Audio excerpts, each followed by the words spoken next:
সুপ্রিয় শিক্ষার্থী বন্ধুরা, তোমরা সবাই কেমন আছো? আশা করি তোমরা সবাই ভালো আছো। আমি বাবলু সাহা, সহকারী শিক্ষক, হরিনারায়ণপুর বহুমুখী উচ্চ বিদ্যালয়, কুষ্টিয়া। হরিনারায়ণপুর বহুমুখী উচ্চ বিদ্যালয়ের পক্ষ থেকে অনলাইন ক্লাসে তোমাদেরকে জানাই স্বাগতম। আমি আজকে তোমাদেরকে নবম দশম শ্রেণীর হিসাব বিজ্ঞান বিষয়ে একটি ক্লাস নিব। হিসাব বিজ্ঞান শিখতে গেলে তোমাদেরকে প্রথমে কি শিখতে হবে সেই সম্পর্কে আমি তোমাদেরকে ধারণা দিব। দেখি একটা কবিতা আমরা বলতে চাই, এই কবিতার মাধ্যমে তোমরা বুঝতে পারো কিনা।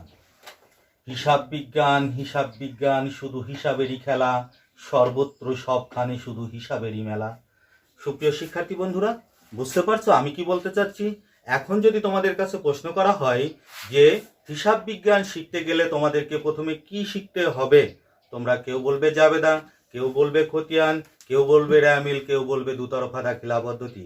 কিন্তু শিক্ষার্থী বন্ধুরা, আমি বলবো হিসাব বিজ্ঞান শিখতে গেলে তোমাদেরকে অবশ্যই হিসাব সম্পর্কে সম্যক ধারণা থাকা অতীব জরুরি। অতীব জরুরি কেন? দেখো, হিসাবের সংজ্ঞা দেখলে আমরা বলতে পারি কি, ব্যবসায় প্রতিষ্ঠানে সংগঠিত লেনদেনগুলোকে সুনির্দিষ্ট ছকে একটি শিরোনামের অধীনে লিখে রাখাকে হিসাব বলে। কি দেখলাম আমরা?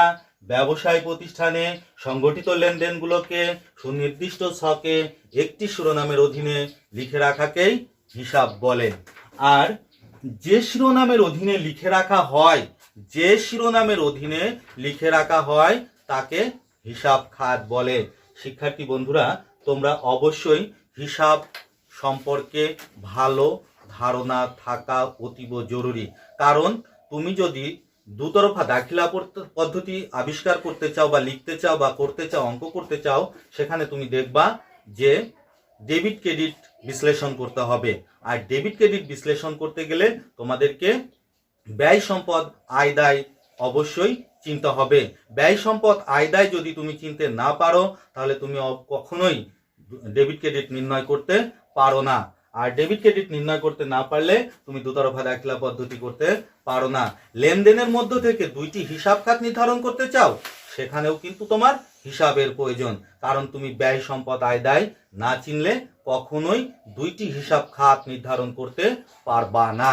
তাহলে দেখি শিক্ষার্থী বন্ধুরা, আমরা আজকে এর মধ্যেই বলতে চাই যে আমি সর্বক্ষেত্রে হিসাব বিজ্ঞান শিখতে হলে অবশ্যই তোমাদেরকে হিসাব সম্পর্কে সঠিক ধারণা থাকতে হবে। প্রকৃত বিশুদ্ধ জ্ঞান অর্জন করতে চাইলে অবশ্যই তোমাদেরকে হিসাব সম্পর্কে ভালো ধারণা থাকতে হবে। শিক্ষার্থী বন্ধুরা, আমরা এখন দেখে নিই হিসাব প্রধানত কত প্রকার। হিসাব প্রধানত দুই প্রকার। হিসাব প্রধানত কত প্রকার? দুই প্রকার। এক, ব্যক্তিবাচক হিসাব। দুই, অব্যক্তিবাচক হিসাব। ব্যক্তিবাচক হিসাব হচ্ছে আমার কি কি? দেনাদার এবং পাওনাদার। অব্যক্তিবাচক হিসাব কি কি? সম্পত্তিবাচক হিসাব, নামিক হিসাব। এই নামিক হিসাবটাকে আবার কি করা হয়েছে? আয়বাচক হিসাব এবং ব্যয়বাচক হিসাবে ভাগ করা হয়েছে। শিক্ষার্থী বন্ধুরা, আমরা দেখলাম কি হিসাব প্রধানত দুই প্রকার, একটা ব্যক্তিবাচক হিসাব আর একটি অব্যক্তিবাচক হিসাব। এবার আসি আমরা প্রাচীন পদ্ধতিতে, অর্থাৎ যেটাকে তোমরা সনাতন পদ্ধতি হিসাবে চেনো। প্রাচীন পদ্ধতিতে হিসাব কত প্রকার? প্রাচীন পদ্ধতিতে হিসাব তিন প্রকার: ব্যক্তিবাচক হিসাব, সম্পত্তিবাচক হিসাব, নামিক হিসাব। তাহলে আমরা প্রাচীন পদ্ধতি বা সনাতন পদ্ধতি সম্পর্কে কি জানলাম?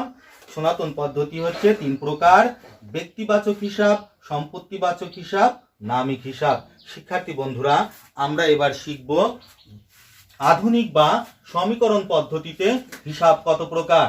আধুনিক বা সমীকরণ পদ্ধতিতে হিসাব পাঁচ প্রকার। আধুনিক বা সমীকরণ পদ্ধতিতে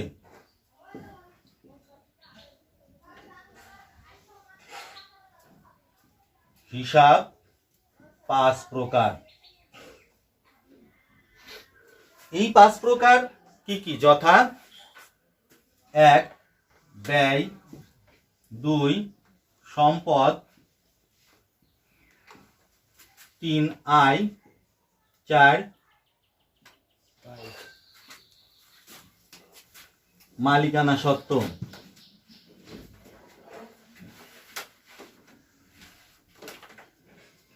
এই 5 প্রকার হিসাব অর্থাৎ আধুনিক বা সমীকরণ পদ্ধতিতে হিসাব কত প্রকার? আধুনিক বা সমীকরণ পদ্ধতিতে হিসাব 5 প্রকার। কি কি সেগুলো? ব্যয়, সম্পদ, আয়, দায়, মালিকানা সত্ত্ব। ব্যয়, সম্পদ, আয়, দায়, মালিকানা সত্ত্ব। এই যে ব্যয়, সম্পদ, আয়, দায়, মালিকানা সত্ত্ব, এটা হিসাব সমীকরণের 5টি উপাদান। এটা হিসাব সমীকরণের 5টি উপাদান। কিন্তু আধুনিক বা সমীকরণ পদ্ধতিতে আমরা ব্যয়, সম্পদ, আয়, দায় এই 4 প্রকার হিসাব বলেই জানতে পারি বা বুঝতে পারি। কারণ অর্থাৎ হিসাব সমীকরণের গঠনগত দিক থেকে হিসাব 5 প্রকার, কিন্তু অন্তর্নিহিত বিষয়বস্তুর দিক থেকে হিসাব 4 প্রকারেরই হবে। কারণ দেখো, তোমরা জানো মূলধন বা মালিকানা সত্ত্ব একটা ব্যবসা প্রতিষ্ঠানের দায়। এরা আলাদা কোনো হিসাব নয়। কোনো হিসাব নয়, এরা এক প্রকার দায়।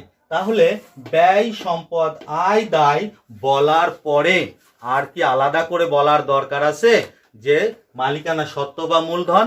আমার মনে হয় কোনো প্রয়োজন নয়।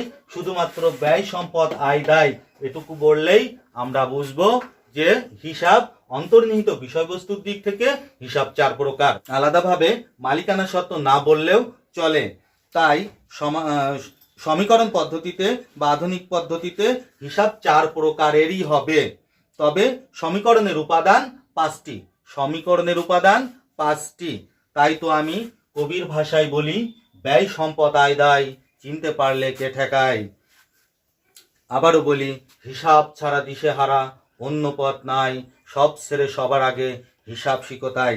হিসাব বিজ্ঞানের কেন আমরা হিসাব সম্পর্কে সঠিক ধারণা থাকতে হবে। তুমি যদি হিসাব বিজ্ঞানের শিক্ষার্থী হও, তাহলে অবশ্যই তোমাকে হিসাব বিজ্ঞানে প্রকৃত ও বিশুদ্ধ জ্ঞান অর্জন করতে হবে। আর প্রকৃত ও বিশুদ্ধ জ্ঞান অর্জন করতে চাইলে অবশ্যই তোমাকে হিসাব সম্পর্কে সঠিক ধারণা থাকতে হবে। এমন কোনো অঙ্ক নেই, হিসাব বিজ্ঞানে এমন কোনো অঙ্ক নেই যেখানে হিসাবের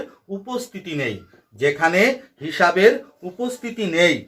বরং হিসাব থেকেই জাবেদা, যা খতিয়ান, নগদান বই, রেয়ামিল, এমনকি চূড়ান্ত হিসাব পর্যন্ত এই হিসাব অর্থাৎ ব্যয়, সম্পদ, আয়, দায় দ্বারা তৈরি হয়। তাই তো আমি কবিতায় বলি, ব্যয়, সম্পদ, আয়, দায় চিনতে পারলে কে ঠেকায়। তাই আমি হিসাব বিজ্ঞানকে মানবদেহের রক্ত সঞ্চালনের সাথে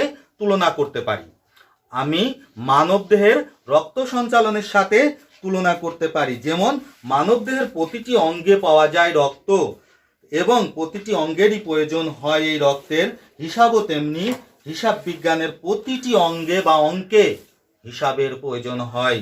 বই, খাতা, চিঠিপত্র, সংবাদপত্র সবই কাগজ দিয়ে তৈরি।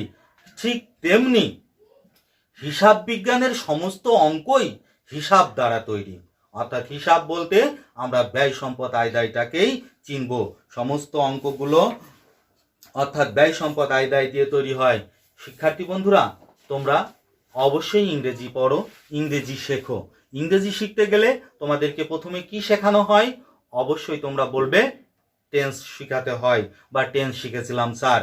তাহলে আমি বলবো হিসাব বিজ্ঞান শিখতে গেলেও তোমাদেরকে অবশ্যই হিসাব সম্পর্কে সঠিক ধারণা থাকতে হবে। হিসাব সম্পর্কে সঠিক ধারণা না থাকলে তুমি কখনোই হিসাব বিজ্ঞানের প্রকৃত ও বিশুদ্ধ জ্ঞান অর্জন করতে পারবা না। তাই হিসাব সম্পর্কে সঠিক ধারণা থাকা অতীব জরুরি। মানুষ যেমন বাঁচতে চায়, বাঁচার জন্য খাদ্য চায়, ঠিক তেমনি হিসাব বিজ্ঞানের জন্য আমাদের হিসাব জানা অতীব জরুরি। হিসাব সম্পর্কে সঠিক ধারণা না থাকলে তুমি হিসাব বিজ্ঞানের প্রকৃত বিশুদ্ধ জ্ঞান অর্জন করতে পারবা না। তাই আমার পরামর্শ হলো এই যে তুমি অবশ্যই সবার আগে হিসাব বিজ্ঞান শিখতে হলে তোমাকে অবশ্যই হিসাব সম্পর্কে সঠিক ধারণা থাকতে হবে। তাই আমি আবারও বলি, হিসাব ছাড়া দিশেহারা, অন্য পথ নাই, সব ছেড়ে সবার আগে হিসাব শেখো তাই। শিক্ষার্থী বন্ধুরা, আমি আজকের ক্লাস এখানেই শেষ করছি। আগামী ক্লাসে তোমাদের ব্যয় সম্পদ আয় দায় কিভাবে চিনতে হয় সেই ক্লাসের উপর ক্লাস নিব। তোমরা আমার সঙ্গেই থাকবে। ধন্যবাদ সবাইকে, ধন্যবাদ।